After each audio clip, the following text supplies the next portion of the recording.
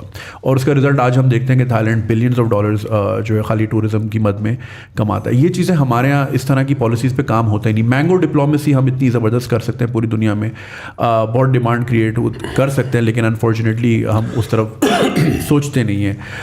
ایک internal soft power ہوتی ہے, جیسے بنگلہ دیش نے جو ہے سیڈ پلانٹ کی اپنی عوام میں. انہوں نے اپنا سکہ جو جاری کیا جو ان کے کرنسی کا تھا, اس میں انہوں نے جو امیجری یوز کی, انہوں نے دکھایا ایک ماں ہے, ایک باپ ہے اور 2 بچے ہیں. اور سکہ ہر غریب آدمی کی جیب میں جاتا ہے, تو ان کا ایک مینٹل میپنگ ہوئی کہ 2 بچے کرنے. تو انہوں نے پاپولیشن مینجمنٹ وہاں سے کرنا شروع کی, جس کا رزلٹ آج کافی ہم حد تک دیکھتے ہیں. دوسرا, 2000 کی دہائی میں انہوں نے ایک اور سکہ جاری کیا جس میں ایک بچہ اور لڑکی دونوں بیٹھے ہیں اور دونوں کے ہاتھ میں کتاب ہے. سو انہوں نے ایک میسج کنوے کیا کہ دونوں کو پڑھانا ہے, جس کا رزلٹ آج ہم دیکھتے ہیں کہ بنگلہ دیش میں خواتین جو ہیں ان کا رول بہت زیادہ ہے انڈسٹریز میں. اور ابھی شری لنکا کے جو کرائسس ہوئے, ساری انڈسٹری موو ہو کے بنگلہ دیش چلے گئی, ہمارے ملک سے بہت گئی ہے. تو خواتین کا رول بھی بہت امپورٹنٹ ہے, اور ہمارے ملک میں 51% خواتین ہیں اور کافی حد تک مارجنلائزڈ ہیں, فریڈم ان کو اتنا نہیں ملتا. ہم ایک بہت بڑا ریسورس ضائع کر رہے ہیں اس طرح سے, چاہے وہ پالیسیز ہوں, چاہے وہ ہماری اپنی ذاتی سوچ ہو. تو ان چیزوں پہ ہم کیا کام کر سکتے ہیں جو کہ آنے والے 20-25 سالوں میں ہمیں اس کا فروٹ حاصل ہو؟ دیکھیں, پہلے تو یہ جو سافٹ پاور ہے نا, میں اس کا کوئی زیادہ فین نہیں ہوں. یہ سافٹ پاور کی ہم بار بار پہلی دفعہ ہم نے مشرف کے دور میں سنی تھی سافٹ پاور, اور وہ ہوتا یہ تھا کہ باہر سے جب ڈیلیگیشن آتے تھے تو ہم فیشن شوز ان کے سامنے کر دیتے تھے کہ جی یہ ہماری سافٹ پاور ہے.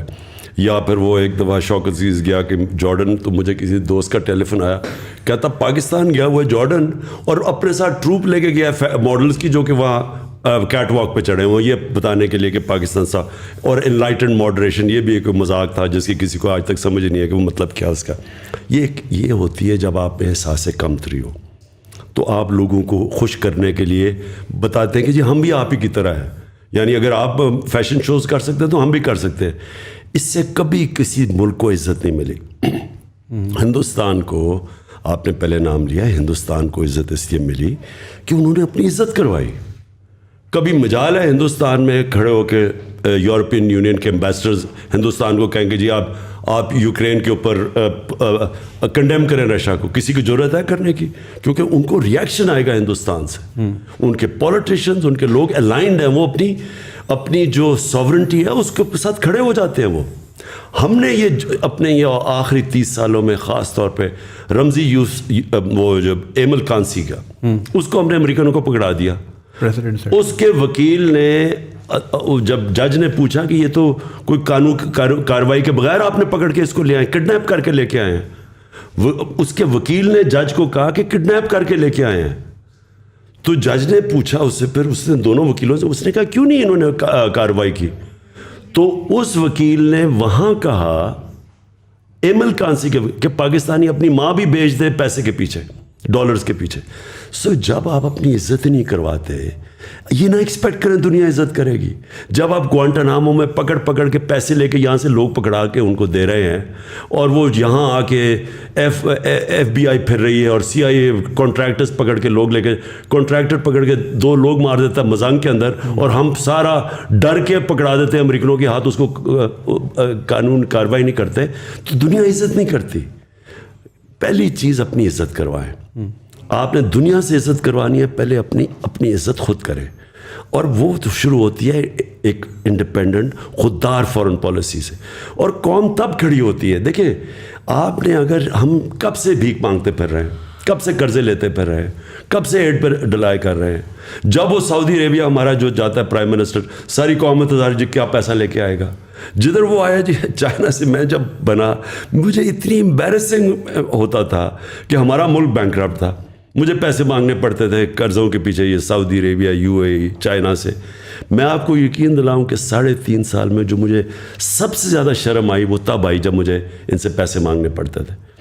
کیوں نہیں ہم نے کبھی فیصلہ کیا کہ ہم اپنے, اور میں آپ کو یقین دلاتا ہوں جس وقت ہم قوم بن گئے, یہاں اتنا پیسہ ہے نہ, یہاں پیسے کی کمی ہے, اس ملک کے اندر ریسورسز کی کمی نہیں. ابھی آپ نے ٹورزم کی بات کی, میں آپ کو گارنٹی کرتا ہوں کہ جو پاکستان میں ٹورزم پوٹینشیل ہے شاید ہی دنیا میں کسی ملک میں. ہمارے پاس ریلیجس ٹورزم, ہمارے پاس دنیا میں unique mountain tourism, skiing Pakistan میں یونیک ہے. ہمارے یہ جو کوسٹل بیلٹ ہے ساری, ایسی وہاں کوسٹل بیلٹ کے اوپر بیچز ہیں جو میں نے کہیں دنیا میں بھی نہیں دیکھی, ایمرلڈ پانی ہے وہاں, لیکن کبھی کسی نے سوچا ہی نہیں. یہ انٹیپڈ ہے ہمارا ملک. کیوں وجہ ہے, جب آپ دوسرے سے بھیک مانگنے کے اور قرضے لے کے گزارے کریں, اور آپ ساروں کے گھر ہوں, چھٹیاں آپ کی لنڈن میں ہوں, آپ کے بڑے بڑے محلات وہاں ہوں, بزنسز وہاں ہوں, آپ کو کیا پتا کہ پاکستان میں کیا ہے. میرا بلیف یہ ہے کہ یہ جو سافٹ پاور تب آئے گی, ہم پہلے اپنی عزت کریں, اپنے کلچر کو پروموٹ کریں. نصرت فتح علی خان ہمارا سافٹ پاور اس لیے تھی کیونکہ وہ اس میں پاکستانیت تھی, وہ ایک اپنا کلچر کا ہم پروجیکٹ کر رہے تھے. ہم کرتے کیا ہے کہ یا فیشن شوز کو نہ تیتے رہتے ہیں نہ بٹے رہتے ہیں, اور اس سے رسپیکٹ ہی ملتی. سب coming back to the local politics, ایک سوال سوشل میڈیا پہ بہت زیادہ پچھلے 2-3 سالوں میں چلتا رہا ہے کہ خان صاحب کا بزدار صاحب کے ساتھ کیا خاص محبت کا رشتہ ہے, کہ بہت دفعہ ہوا کہ وہ جا رہے ہیں آ رہے ہیں, بہت سے لوکل پارٹیز چاہتی تھیں کہ وہ چلے جائیں, اس سے پہلے بہت سے لوگ ان کو جانتے بھی نہیں تھے. So what was like your relationship? دیکھیں ہمارا اصل میں ہوا کیا, ہم ایکسپیکٹ کر رہے تھے شاہ محمود قریشی, انہوں نے 2 سیٹوں پہ الیکشن لڑے تھے, تو ہم ایکسپیکٹ کر رہے تھے کہ شاہ محمود جیتیں گے الیکشن اور وہ پھر بنیں گے پنجاب کے چیف منسٹر. وہ الیکشن ہار گئے. جب وہ الیکشن ہار گئے تو ہمارے پاس اس وقت چوائس یہ تھی کہ ہم علیم خان کو بناتے تھے. علیم خان کے اوپر کرپشن کیس ہو گیا نیب میں, تو ہم نے عثمان کو, میں نے اس لیے چوز کیا, ایک کہ اس کی ٹوٹل لائلٹی تھی. جب میں نے عثمان کو کہنا تھا کہ اگر ہم کسی اور کو ریپلیس کرنا چاہتے تو وہ تیار تھے, ان کا کوئی پرابلم نہیں تھا. اور جب میں نے انہیں کہا تو انہوں نے آرام سے اپنا استعفیٰ دے دیا, یعنی کہ ان کو کوئی پرابلم نہیں ہوا. دوسرا ایشو, دوسری وجہ جس کو میں نے اور کسی کو نہیں چوز کیا, عثمان کو. عثمان سب سے غریب جو علاقہ ہے پنجاب کا, ڈی جی خان کے ٹرائبل ایریا سے تھے. نہ وہاں پانی ہے, نہ وہاں بجلی ہے, نہ وہاں ہاسپٹلز ہیں. ان کی مجھے جو سب سے چیز یہ تھی کہ ان کو پتہ تھا کہ عام آدمی مشکلوں میں گزارا کیسے کرتا ہے.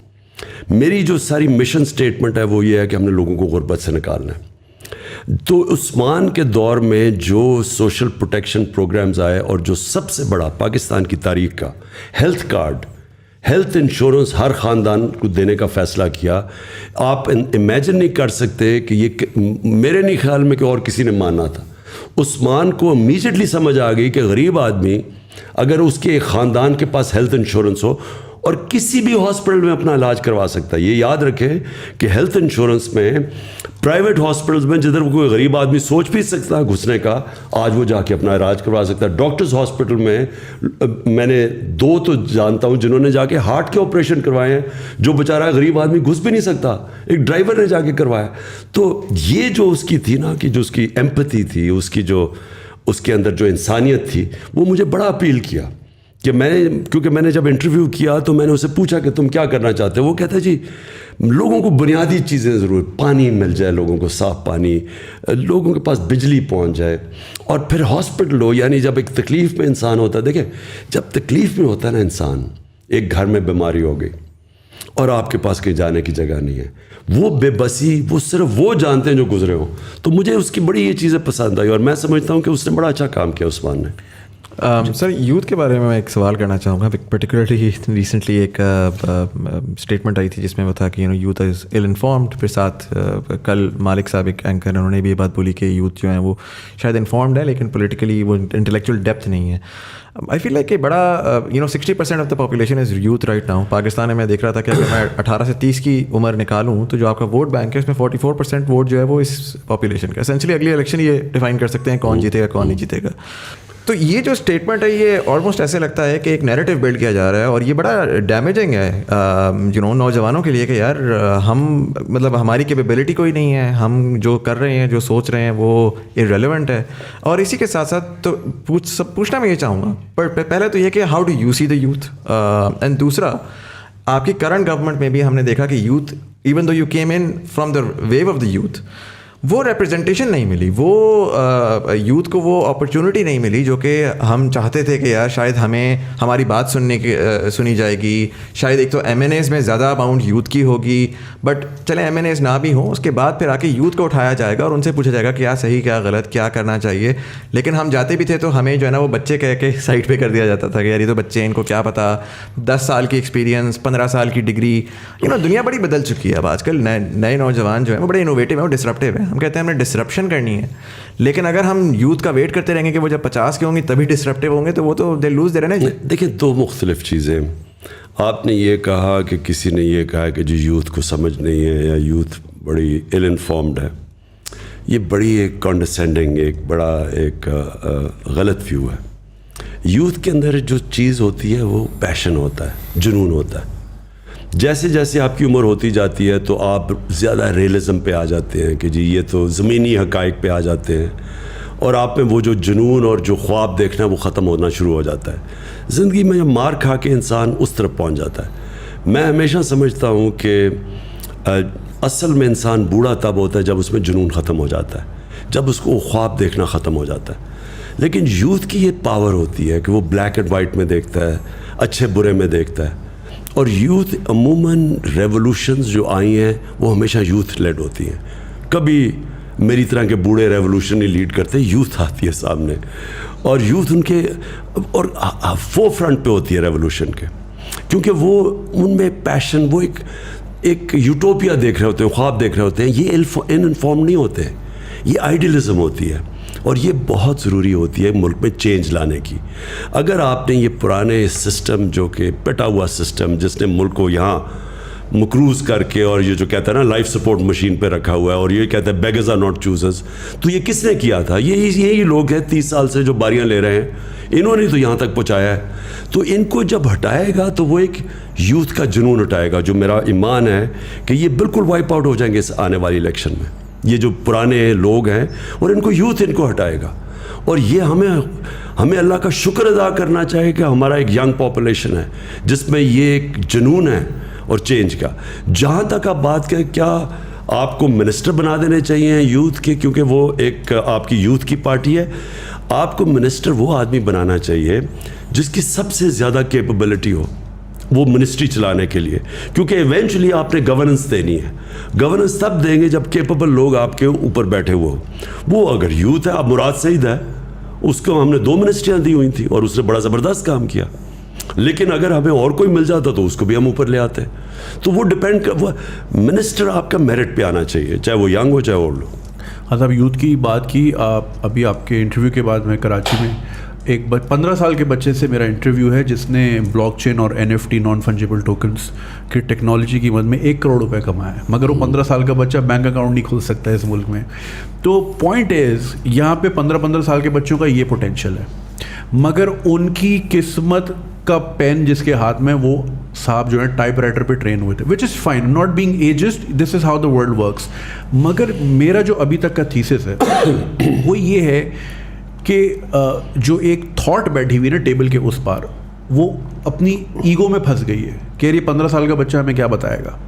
اور یہ ایٹیٹیوڈ جو ہے نا یوتھ کو ڈرائیو کر رہا ہے. انہوں نے دبا کے ڈاؤن لوڈ کیے ہوئے فارم کینیڈا کے امیگریشن کے, اور وہ آپ سے اگلا سوال بھی میرا یہ تھا کہ بچے پوچھ رہے ہیں بھر لیں یا رک جائیں ابھی تھوڑا سا.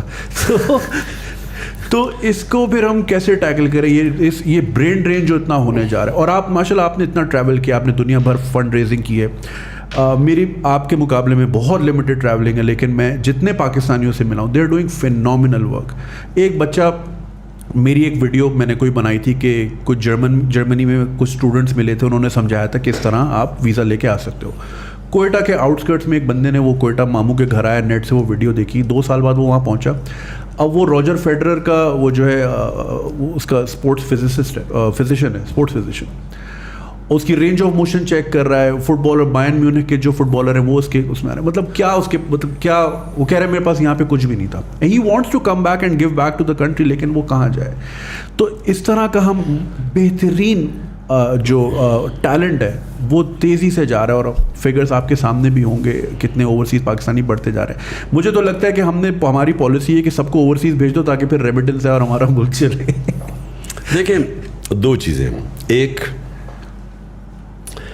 کہ اوورسیز پاکستانیز کے اندر ہمارا سب سے اچھا ٹیلنٹ چلا گیا ہے, کوئی شک نہیں, کیونکہ میں سب سے زیادہ میرا اوورسیز پاکستانی سے انٹریکشن ہے, اور اس میں کوئی شک نہیں کہ کیونکہ ہمارا جو سسٹم ہے وہ اینٹی میرٹوکریسی ہے, روکتی ہے میرٹ کو. اور اکراس دا بورڈ, میں آپ کو میں تو اسپورٹس کی بھی بات کر رہا ہوں کہ اسپورٹس کے اندر جو سارا سیٹ اپ بنا ہوا ہے وہ ہے ہی میرٹ کے اگینسٹ. اس کے اندر یعنی ڈسپائٹ دا سسٹم تو شاید کوئی اوپر آ جائے, وہ سسٹم اوپر نہیں لے کے آتا.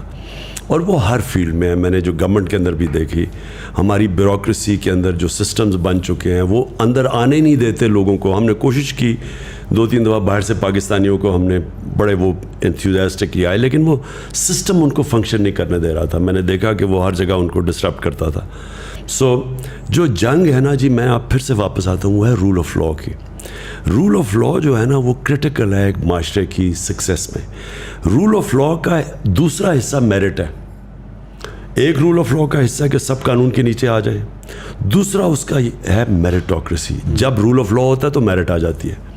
اور جدھر آپ نے اوورسیز پاکستانیز کی بات کی, بالکل کوئی شک نہیں کہ وہ یہاں کیونکہ سسٹم ان کو روکتا ہے وہ باہر چلے جاتے ہیں, اور باہر کیونکہ ان میں پیشن ہوتا ہے, ان کے اندر صلاحیت ہوتی ہے, وہ جب سسٹم لیول پلینگ فیلڈ دیتا ہے وہ اوپر آ جاتے ہیں اور آؤٹ اسٹینڈنگ پاکستانی باہر بیٹھے.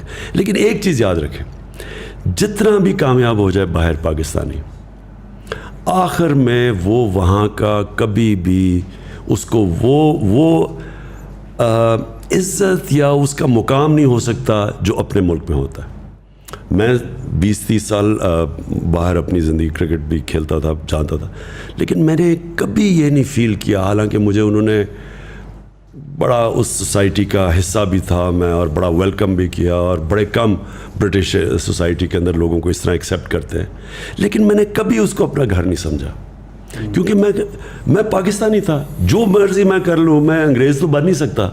آپ اگر گدھے کے اوپر لکیریں ڈال دیں تو وہ زیبرا نہیں بن جاتا, وہ گدھا ہی رہتا ہے. تو اس لیے جو جتنے بھی ہمارے باہر پاکستانی ہیں ان کی خواہش یہ ہے کہ ایک ہمارا ملک ایسا بنے جدھر میرٹوکریسی رول آف لاء آ جائے, جس کے لیے اسٹرگل کرنی, اوور نائٹ نہیں ہو سکتا. یہ کوئی بھی معاشرہ ایک بٹن دبا کے چینج نہیں ہوتا.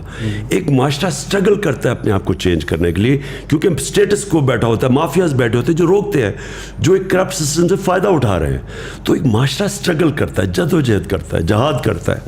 لیکن جب پاکستان جیسے جیسے یہ چینج آئے گا, بہت بڑا ٹیلنٹ پاکستانی واپس آئے گا. Right, we're at the 1 hour 30-minute mark almost, or we're going to wrap this up as well. میں چاہوں گا کہ طرح جو ہے وہ لاسٹ کویسچن پوچھ لیں. پچھلے 3 سال کا کوئی ریگریٹ ہے آپ کا؟ دیکھیے, ایک تو زندگی میں کوئی شارٹ کٹ نہیں ہے. اگر آپ پہلی دفعہ آپ کی پارٹی گورنمنٹ میں آئی ہے اور آپ نے چینجز کرنے ہیں اور آپ نے ریفارمز کرنا ہے, اور وہ آپ کے پاس اتنی کمزور گورنمنٹ ہے جو کہ کولیشن میں تھوڑی سی آپ کی میجورٹی ہے, وہ اس میں ریفارمز کرنا بڑا مشکل تھا. تو میں نے پہلے تو ریگریٹ یہ ہے کہ مجھے امیجیٹلی الیکشنز پہ چلے جانا چاہیے تھا, اور مجھے اگر کلیئر میجورٹی نہ ملتی تو میں اپوزیشن میں بیٹھتا. لیکن آن دا ادر ہینڈ جو میں نے سیکھا ہے 3.5 سال میں, یعنی میں نے وہ چیزیں سیکھی ہیں جو میں اب پیچھے دیکھتا ہوں, تو اگر اب اللہ نے کبھی موقع دیا تو مجھے پہلے سے ہی پتہ ہوگا کہ میں نے آتے ساتھ ہی, کیونکہ جب آپ آتے ہیں وہ ٹائم ہوتا ہے آپ میکسیمم چینجز کر دیں. تو مجھے اب پتہ ہے کہ میں نے کیا کیا چینجز کرنے ہیں, کیونکہ وہ اگر آپ شروع میں چینجز نہیں کرتے بعد میں نہیں ہو سکتے. تو جب آپ کی میکسیمم طاقت ہوتی ہے تب وہ مین چینجز کریں. تو وہ تو میں نے پرائرٹائز بھی کر لیا. اور پھر دوسری چیز کہ پہلے سے آپ کو پتہ ہونا چاہیے کہ جو آپ کی جگہ ہیں کس نے ان کے اوپر آ کے بیٹھنا ہے. وہ ہم پہلے پاور میں, پہلے تو خیر ہماری گورنمنٹ یا کوئی 2-3 دن پہلے پاور سے پورے نمبرز پورے ہوئے. جب نمبرز پورے ہوئے تو پہلے جب گورنمنٹ آئی تو تب ہمیں پریزنٹیشنز ملنی شروع ہوئی کہ ایک اداروں میں کیا سچویشن ہے. تو وہ فائر فائٹنگ ہی اس وقت ہو رہی تھی. آپ کے پاس پلاننگ ہی ہو سکتی ہے. اس وقت انشاءاللہ پلان کر کے آئیں گے اور پتہ ہوگا کہ کرنا کیا ہے. لوگوں کو بھی پہلے سے آئیڈینٹیفائی کریں گے کہ کی جگہ کے اوپر کون سے لوگ بیٹھے ہیں. یہ اور ریگریٹ میرا سب سے بڑا یہ ہے کہ ہمارے پاس جو ہم کر بھی سکتے تھے, جو بڑے بڑے کرمنلز اور جو مافیاز تھے, حالانکہ ہم نے بڑی زمینیں چھڑوائیں, قبضے گروپس سے پکڑا, گورنمنٹ کی زمینوں کے اوپر یہ پولیٹیشنز نے قبضے کیے ہوئے تھے وہ سارے چھڑوائے. لیکن ہم نے جس طرح ہمیں جو ہمارے پاس FIA بھی تھی اور اینٹی کرپشن بھی تھی اور FBR بھی تھی, ہم اور زیادہ کر سکتے تھے. لیکن انفارچونیٹلی ہمیں ریزسٹنس اندر سے بڑی آئی. یعنی جو ہمیں پتہ نہیں تھا کہ کئی لوگ ان کے ساتھ اندر سے ملے ہوئے تھے, تو وہ گو سلو کر دیتے تھے. ہم اس طرح کا جو احتساب کرنا چاہتے تھے, جو نیب تو ہمارے ہاتھ میں نہیں تھی, عدلیہ ہمارے ہاتھ میں نہیں تھی, لیکن جو ہمارے ہاتھ میں بھی تھا ان اداروں کو آہستہ آہستہ ہمیں جب سمجھ آئی تو وہ آخری 1 سال کے اندر پوری طرح سمجھ آئی. تو اب انشاءاللہ کبھی بھی موقع ملے تو آتے ساتھ ہی کریں گے. اور PDM کے لیے کوئی لاسٹ میسج؟ دیکھیے PDM تو ایک صرف اینٹی عمران الائنس ہے. ان کا تو کوئی نظریہ ہے نہ کچھ ہے. ان کی صرف ایک چیز ہے, کیونکہ سب کے اوپر زیادہ تر یہ ضمانت پہ ہیں, کرپشن کے کیسز ہیں, اور ان کی صرف ایک کوشش یہ ہوگی کہ کسی طرح عمران خان اور PTI کو یہ کامیاب نہ ہونے دیں, کیونکہ ہم کامیاب ہوتے ہیں تو ان کی پالیٹکس ختم ہو جاتی ہے. تو اس لیے یہ ایک ان نیچرل سی الائنس ہے جو پازیٹیو نہیں ہے, ایک نیگیٹو الائنس ہے. صرف یہ کہ ایک آدمی کے ڈر سے اور پارٹی کے ڈر سے یہ سب اکٹھے ہیں. رائٹ سر, اگر ریپ دس اپ, میں بس ایک سوال آپ سے پوچھوں گا, جنرلی میں سب گیسٹ سے پوچھتا ہوں. I want to channel Imran Khan the human, not Imran Khan the politician. آپ کی ظاہر ایک جرنی رہی ہے, کرکٹ کے کریئر میں آپ کی ایک جرنی تھی, اس کے بعد پھر as a philanthropist and then as a politician. ابھی 2023 چل رہا ہے, آج سے 27 سال بعد 2050 کا پاکستان ہوگا, آلموسٹ 103 سال کا پاکستان ہو چکا ہوگا. How do you see Pakistan 30 years from now in 2050, knowing what you know now and seeing all of that you've seen, how do you predict کہ no matter what happens, what is Pakistan going to look like 30 years from now? دیکھیں مزمل, آپ نماز میں مانگتے ہیں کہ اللہ 2 راستے, ایک ہے سیدھا راستہ جو انسان کی عظمت کا راستہ ہے, اور دوسرا ایک تباہی کا راستہ, اس میں پوٹینشیل کی بھی انسان کی تباہی کا راستہ ہے. 2 راستے ہیں قرآن میں. آپ صرف نماز میں ایک اللہ سے یہی صرف مانگتے ہیں کہ مجھے اس راستے پہ لگا. قوم کے بھی 2 راستے ہوتے ہیں سامنے, کیونکہ انسانوں کی قوم بنتی ہے نا. تو ہمارے سامنے بھی 2 راستے ہیں. یا ہم اب یہ جو سارا جو سازش ہوئی ہے اور یہ جو ساری ہمیں ایک غلام باہر کی مداخلت سے امپوز کی گئی ہے چوروں کی حکومت, تو یا تو یہ چلے گی اور اس کے بعد ایک تباہی کا راستہ ہے, اور یا اس کو فائٹ کرے گی قوم اور پھر وہ راستہ اختیار کرے گی جو کہ آزادی کا راستہ اور مشکل راستہ ہے. یہ جو غلامی کا راستہ ہے, یہ لگتا آسان ہے, اٹریکٹیو لگتا ہے کہ جی آپ کو پیسے بھی مل جائیں گے, تھوڑی ایڈ بھی مل جائے گی, آپ کو لائف سپورٹ مشین میں بھی تھوڑی چیز پمپ ہو جائے گی کہ آپ آگے چلتے جائیں, پھر تھوڑی دیر کے بعد آپ بھیک مانگیں. ذلت کا راستہ ہے. دوسرا ہے خودداری کا اور آزادی کا راستہ, اور وہ ہے لا الہ الا اللہ کا راستہ. جو لا الہ الا اللہ ہے نا جی, یہ پورا ایک فلسفہ ہے, یہ آئیڈیالوجی ہے کہ سوائے اللہ کے کسی کے سامنے نہیں جھکنا. ایک غیرت کا راستہ ہے, خودداری کا راستہ ہے, اور انسان کی عظمت کا راستہ ہے. کیونکہ پھر انسان جب اپنے پیر پہ کھڑا ہوتا ہے اور اللہ پہ رلائے کرتا ہے, ہمیشہ وہ قوم اوپر جاتی ہے. جو مدینہ کی ریاست تھی, وہ کیوں اللہ ہمیں کہتا ہے کہ نبی صلی اللہ علیہ وسلم کی سنت پہ چلو, اور وہ ان کی سنت تھی, کیونکہ اس کے اوپر دنیا کا ایک عظیم سویلائزیشن کھڑا ہوا تھا. وہ کیا کیسے 2 سپر پاورز تھی, تو کیا ان کو کبھی کہا کہ ہمارے نبی صلی اللہ علیہ وسلم نے کہ کسی سے ایڈ لے کے جاؤ کہ جی پیسے مانگو, بلکہ انہوں نے ان کو اناؤنس کیا کہ میں اللہ کا پیغام لے کے آیا ہوں, اگر فالو کرو گے تو آپ کی بہتری کے لیے. 10-12 سال کے اندر وہ دونوں گھٹنے ٹیک گئے ان کے سامنے. یہ تاریخ کا حصہ ہے. تو وہ پرنسپلز انہوں نے سیٹ کیے تھے, جس کا مین پرنسپل لا الہ الا اللہ, کہ انسان اللہ کے سامنے کسی کے سامنے اس کے علاوہ نہیں جھکتا. یہ جو اس وقت ہمارے پاس فیز ہے, ہمارے پاس بھی اب 2 راستے ہیں. ایک ہے غلامی کا اور ذلت کا راستہ, ایک ہے آزادی کا راستہ اور جدوجہد کا راستہ ہے. مشکل راستہ ہے, لیکن وہ اس ملک کی عظمت کا راستہ ہے. تو آپ نے جب میرے سے پوچھا نا پاکستان کدھر جائے گا, ہمارے اوپر چوائسز چھوڑ دیتا ہے اللہ. ہر وقت ہمارے پاس کیوں 5 وقت نماز پڑھتے ہیں, ہر روز ہمیں چوائس کرنی پڑتی ہے 2 راستوں کے بیچ میں.